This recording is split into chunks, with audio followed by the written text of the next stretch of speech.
warahmatullahi wabarakatuh. Salam sejahtera untuk kita semua.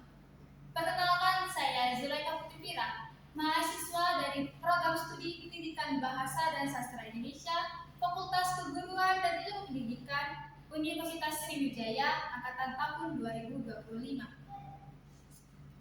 Yang saya hormati Ibu Ernalida SPD MU PhD dan juga Ibu Halidah Tunuzula SPD MPD selaku dosen pengampu mata kuliah retorika yang sudah mengarahkan dan membimbing kami selama 1 semester ini.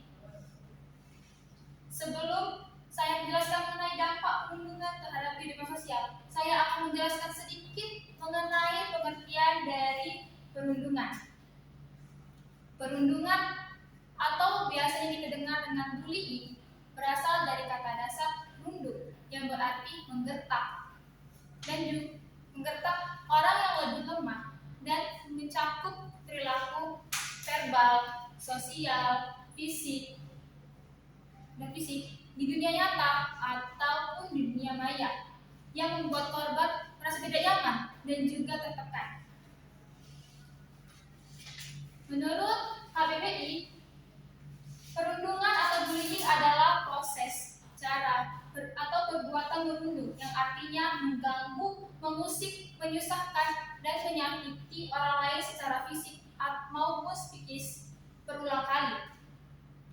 Perundungan bisa terjadi di mana saja, di lingkup keluarga, lingkup sekolah, lingkup pendidikan, lingkup masyarakat, dan juga dunia maya atau cyberbullying. Selanjutnya yaitu dampak bullying terhadap kehidupan sosial. Menurut hasil penelitian Dewi Hestiana, Kas, dan Sudirman 2023 menyebutkan perilaku bullying telah menjadi permasalahan sosial yang mendunia. Data statistik menyebutkan 3 dari 4 anak di Indonesia telah mengalami satu jenis kekerasan yang dilakukan oleh teman sebayanya. Dari perilaku tersebut menciptakan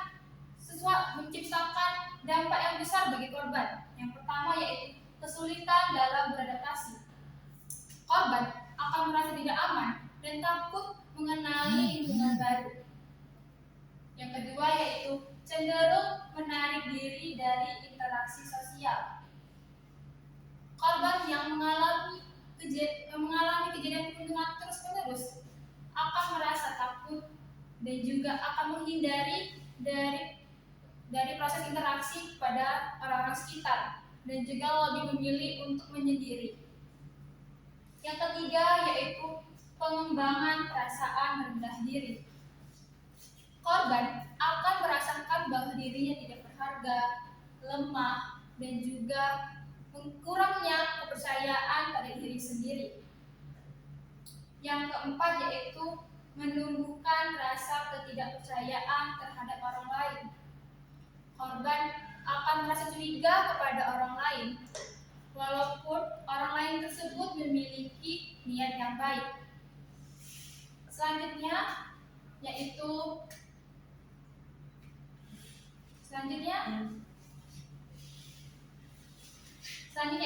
solusi menangani perundungan. Banyak sekali yang kita lihat di sini dan dilansir dari aladokter.com. Cara untuk menangani perundungan secara tepat dan efektif yang pertama yaitu memberikan perlindungan kepada korban bully. Korban bully akan merasa takut dan tidak akan percaya kepada orang lain.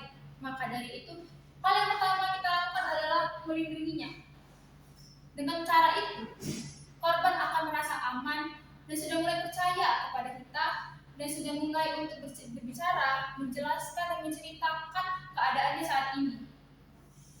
Yang kedua yaitu bersikap tegas untuk menghentikan perilaku bully.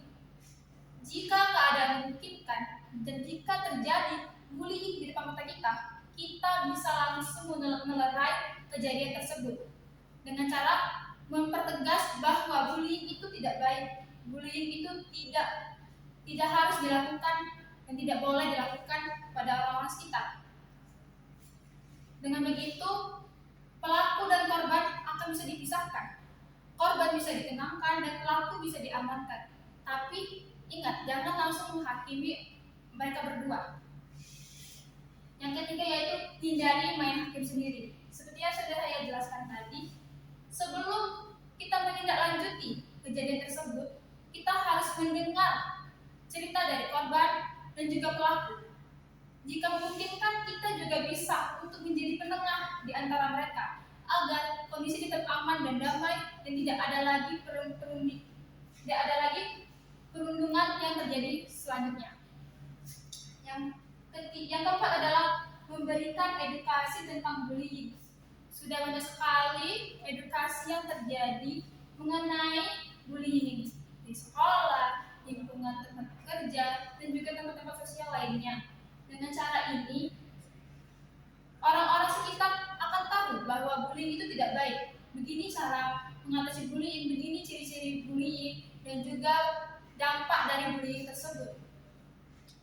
Yang kelima, membangun kemampuan berempati, yaitu dengan cara menanamkan pada diri sendiri bahwa bullying itu tidak baik.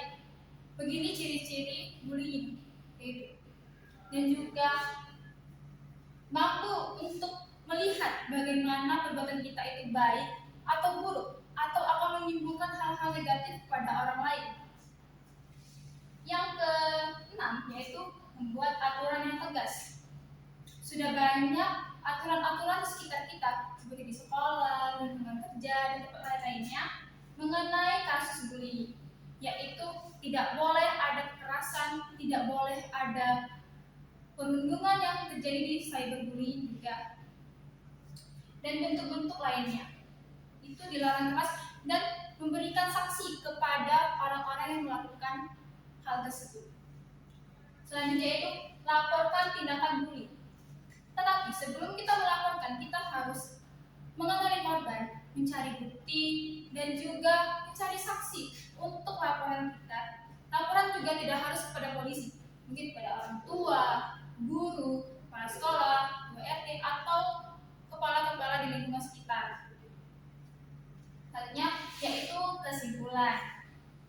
Perundungan atau bullying adalah tindakan menyakiti secara fisik dan juga psikis yang dilakukan berulang kali dan juga berdampak serius pada kondisi sosial seseorang dan juga emosional korban. Anak-anak yang menjadi korban perundungan cenderung mengalami kesulitan beradaptasi, menarik diri dari lingkungan sosial, merendahkan diri sendiri, dan kehilangan kepercayaan kepada orang lain. Untuk mengatasi perundungan, diperlukan langkah-langkah yang penting, yaitu memberikan perlindungan kepada korban, memberikan sikap tegas kepada pelaku, menghindari tindakan main hakim sendiri, memberikan edukasi kepada orang-orang sekitar mengenai bullying, menetapkan aturan yang jelas agar bullying tidak berulang kali, serta menyediakan mekanisme pelaporan yang aman. Upaya ini harus dilakukan secara konsisten dan juga diawasi oleh pihak-pihak tertentu agar tercipta lingkungan yang aman, suportif, bebas dan juga bebas dari kekerasan dan juga aman dalam kehidupan sehari-hari. Baiklah, segitu saja yang dapat saya jelaskan. Lebih dan kurang saya mohon maaf bila ada terdapat kesalahan kata yang disengaja maupun tidak sengaja. Semoga materi yang saya sampaikan ini bisa bermanfaat bagi kita semua. Amin amin ya rabbal alamin. Saya akhiri. Wassalamualaikum